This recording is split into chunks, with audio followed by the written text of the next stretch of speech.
What's up, cooks? It's Wednesday. So we went down to one of our favorite knife stores, Smoky Mountain Knife Works in the Pigeon Forge, Tennessee area. We were visiting the Smoky Mountains and I got two knives. These are kind of an interesting brand called Benchmark.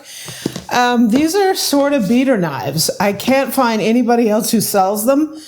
And the company is kind of interesting, so we'll talk about that. So I have two knives from Smoky Mountain Knife Works, Benchmark. We're going to do a little weekly meal prep and try these knives out.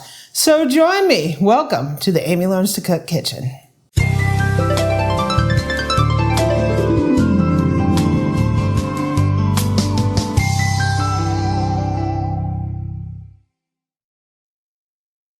Okay, so Smoky Mountain Knife Works is one of the largest, or is the largest knife store in the U.S. It's an amazing place. They have knives like you would not believe, like floors worth of knives. Hunting knives and utility knives, swords, everything you can think of. The bottom floor is filled with some kitchen equipment and knives. So they have a huge selection of knives from all the mainstream manufacturers. They have a lot of their lines. So if you want to go there, you can see everything from the chefs, the Santokus, the pairings, everything. Like their entire lines are like laid out before you. The only issue I have with the store is it's German knife focused. They have very few Japanese knives. I really wish that they would get a knife consultant to come in there and really give a nice breadth of types of knives that are quality levels and styles in there. It's still a great place to go. Very thin on Japanese knives and mostly German knives, but it is an amazing store. So I got these beater knives. These are called Benchmark. And I can't even find this company, really. It says they've been around since '78. I heard that they made really high quality knives in the late '70s through the '80s. They changed ownership a bunch of times and now they're making them in China. Right, so these are beater knives. I thought they were kind of unique because one of them is like a ripoff of a Kramer, right? They were inexpensive, and I like the look of the handle of one, and one looked like a Kramer ripoff. So I was like, let me get these and see if I can turn them into beater knives, right? I have a dilemma because for some reason I want these two silly knives. They are not quality by any stretch of the imagination. They're etched. And they're beater knives, basically. But they're pretty. Yeah, they're total beater knives. These might be coming home with me. Okay, so first up is this Kramer ripoff knife I got. I thought it was kind of fun in the store. I don't have high expectations, but I thought it was kind of fun. So here's the knife.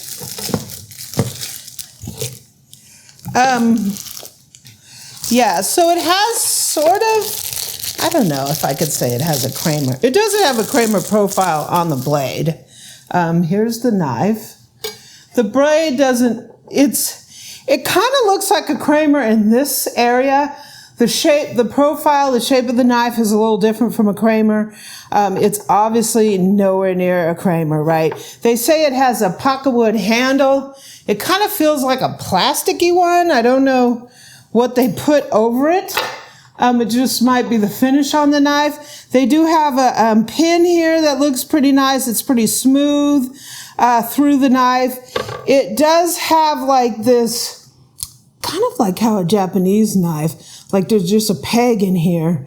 And I'm wondering, this is probably not full tang because of this. I don't know why I have that impression. It kind of looks like a Japanese knife that's not full tang. It is not Damascus, because this is like a $50 knife. So I think this is probably just etched for design. It's definitely not, it's definitely not a layered steel, that's for sure. So this is our first one. That is the sort of chef's knife, if I can say Kramer ripoff.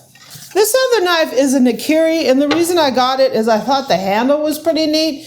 I think when you start getting into these fancy handles where they have woods that are different colors, they tend to be really expensive. I do want to get a knife like that, but this is my temporary stand-in, right? Because I think this knife too was about $50.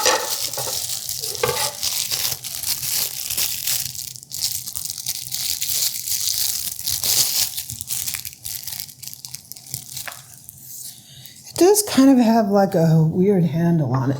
I do love the color of the handle. I don't know what they're finishing with. If it's actually wood or if that's like some kind of like veneer or something like that. I don't know. So it has the same etching on that. It's definitely not any kind of layered steel. But that's a really neat looking handle, huh? Really neat looking handle. So that's a Nakiri. So let me get some vegetables. We're going to prep for this week. So we have something to eat after work every day. And let me wash these up. So I'll be right back. Okay, for meal prep. We have a ton of vegetables here. What I'm going to do is prep them. I also have some chicken I'm going to prep, but I'm going to do some stir fries this week. We're going to do a chicken lo mein out on the Blackstone. And I want to prep this stuff so I'm ready during the week. I got all my vegetables done. So we have some fresh peppers from Farmer Ibu's garden.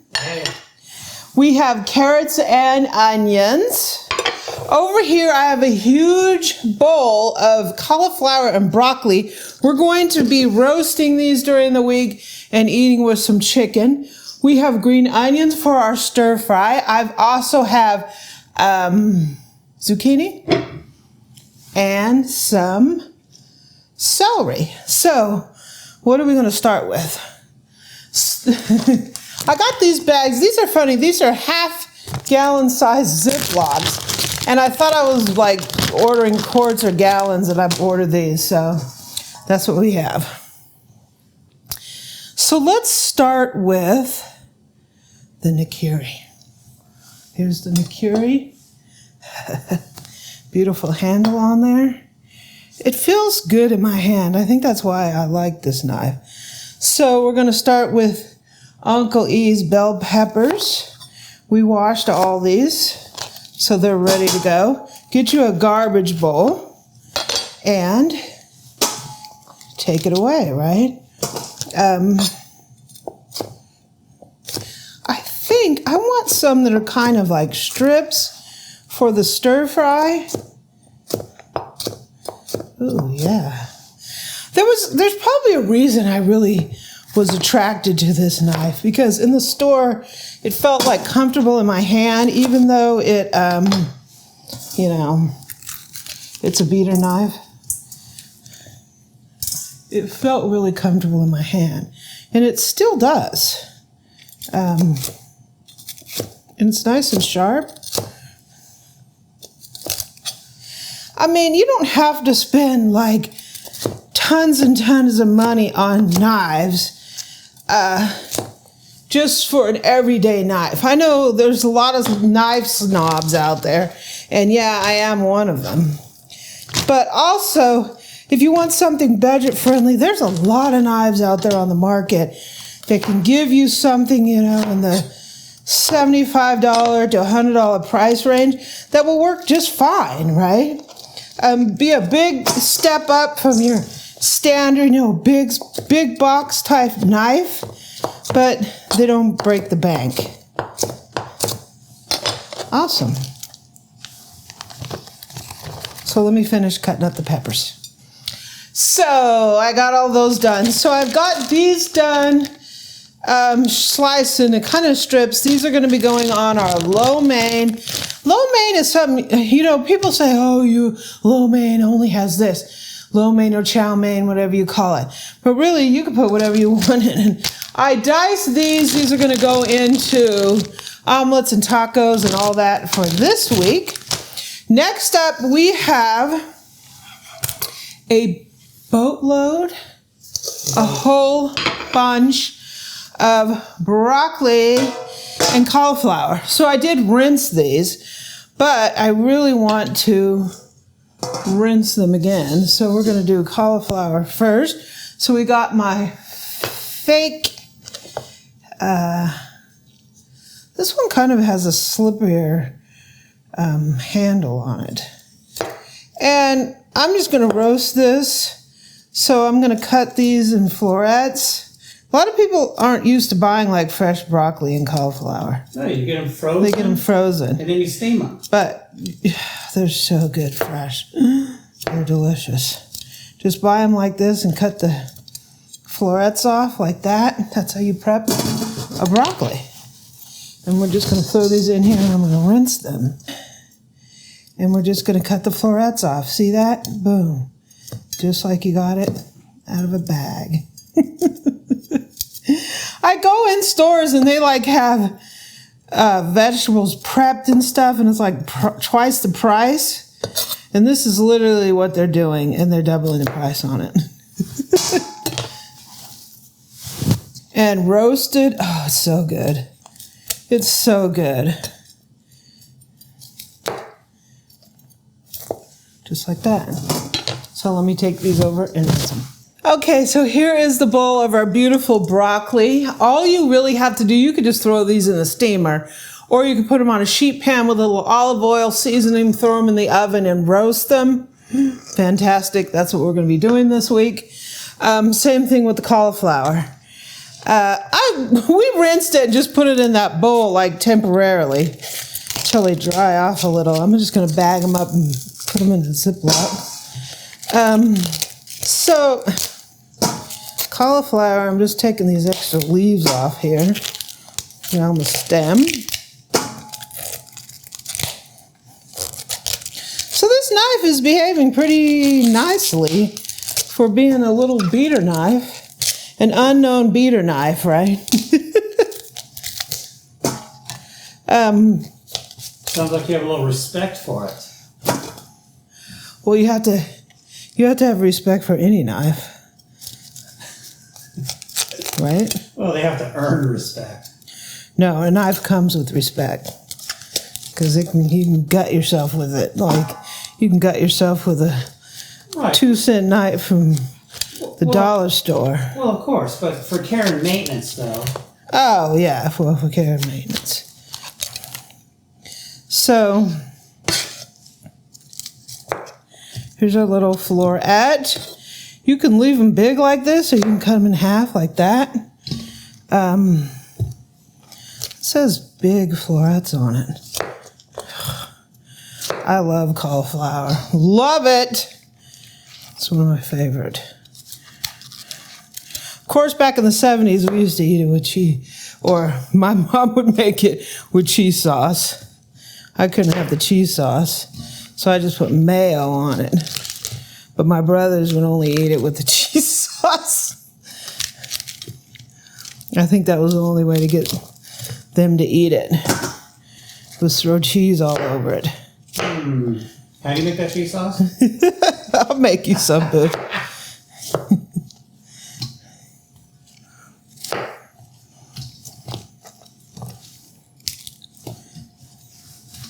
And let me cut the other one up. So here's our beautiful cauliflower. Looks amazing. Eric says he does want cheese sauce, so stay tuned. We're going to do roasted cauliflower with cheese sauce. Thank you, Jeff. Thank my brother for that one. So what are we going to do next? I'm going to cut up some zucchini. I'm going to use this. I'm going to saute it and with some onions. Just have sauteed zucchini and onions. We have our chef's knife. This knife cuts really nicely. I have to give it credit for it, because to be honest with you, I don't even know. I tried to look up the maker on these knives and I couldn't find them. These are Benchmark. There's another big knife company, well known, called Benchmade. So when you Google these, it comes up as Benchmade.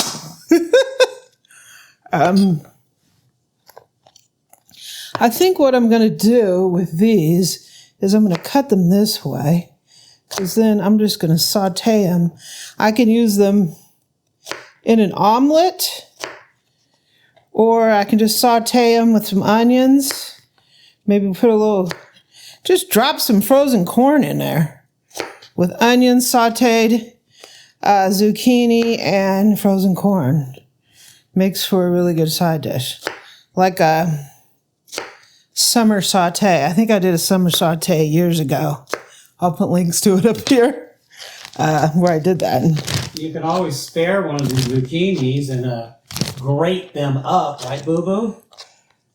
Well, I have some more. I have 3 more, so I could grate that one and make some Bread! zucchini bread. Ooh. That sounds like a plan.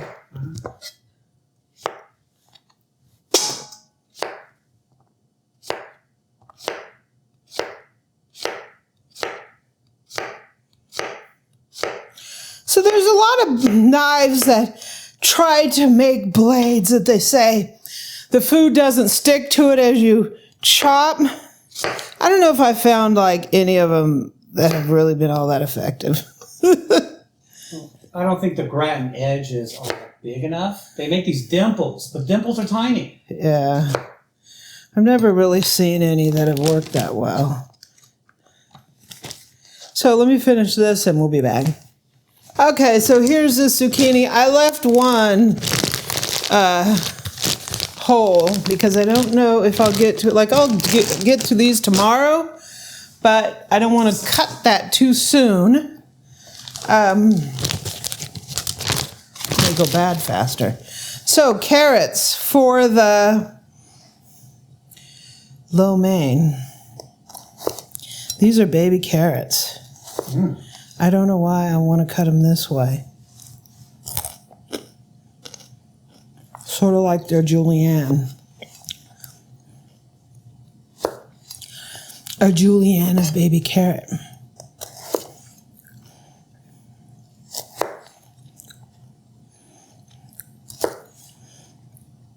I think it's easier to julienne a carrot. It's like a whole carrot. Or not just baby carrots. So I just cut them in half, rolled it, cut them in half again, and then cut these in half to give me quasi-julienne, thick julienne. So let me finish these. Okay, carrots are done. We're making progress here. I really appreciate you guys joining me for my meal prep this week. We are going to be all set to go for the whole week. So I'm going to cut up some celery for the, let me use the Nakiri. For the lo mein, I'm just going to, I already washed these. I'm just going to cut it on the bias like this. That gives you little pieces like this. I don't know, it kind of, you don't have to do it that way, but kind of makes it neat. Kind of bigger pieces when you're biting into it. So it's just cutting like this on an angle.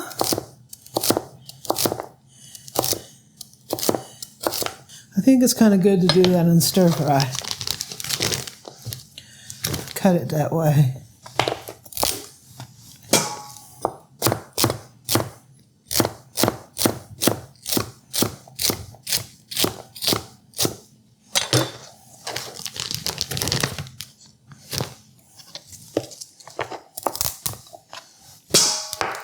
So do you guys prep in advance for the week or longer and put it up? If you do, let me know in the comments.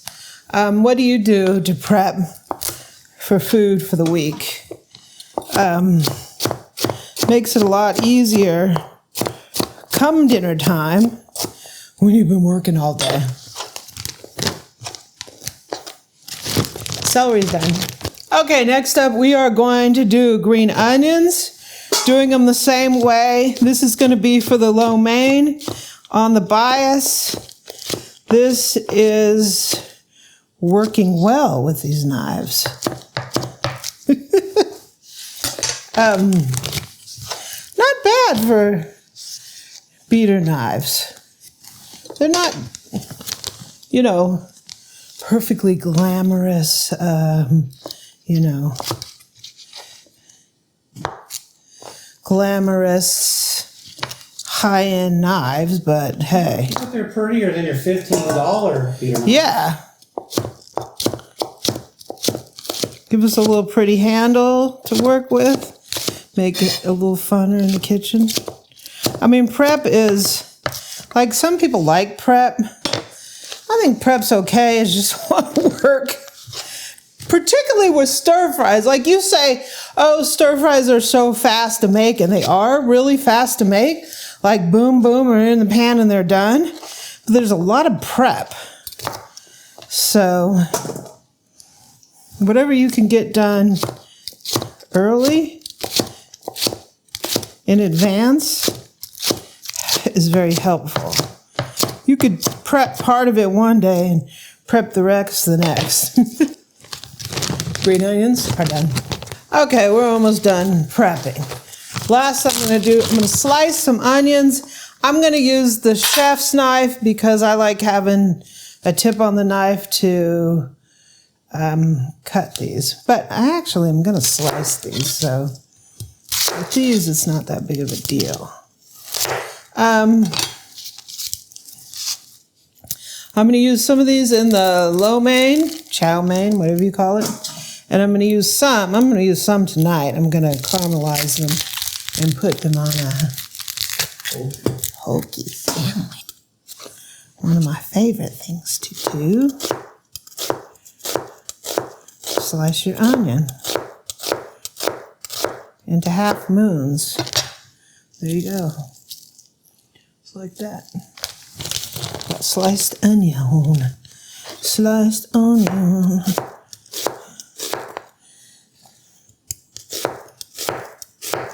Okay, so this knife is pretty sharp. I think onions are usually my test of sharpness. How fast I can go through an onion, and yeah. I'm down with that. Numero 2 onion. If this knife feels really good in my hand, it's like, I really love the Kramer knife, but it is kind of too big for me. The Kramer knife, you really have to have a big hand, and they're too big for me. But this doesn't seem that way.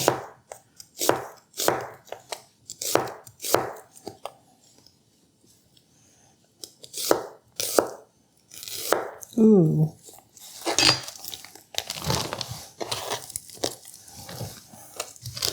This onion is a mean one.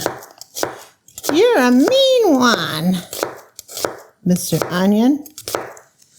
Woo, just like that. Onions are done. Okay, so it looks like we are good to go this week. We have our cauliflower here. We have our broccoli. We have our green onions. Got some lemons back there. Got my regular onions. We have our zucchini. We have our celery, carrot. We have our bell peppers and our bell peppers. I have a ton of mushrooms that I'll cut on a day when I'm wanting to do a stir fry. Here's my extra zucchini. This actually might end up as zucchini bread. I have a little bit of carrot left. I do have some cilantro here, and I need to see if I can get this bok choy in here. That's for a stir fry. Have a little extra celery and a little extra green onion. So we're set. So thanks for joining me. Those knives were pretty nice. Even though they're beater knives, they worked really good. So they're not really generally available, but I just thought I would show you what I got at Smoky Mountain Knife Works. Thanks for joining me for my prep this week. We are ready to go, and it's going to make this week a whole lot easier. Yum. Yum.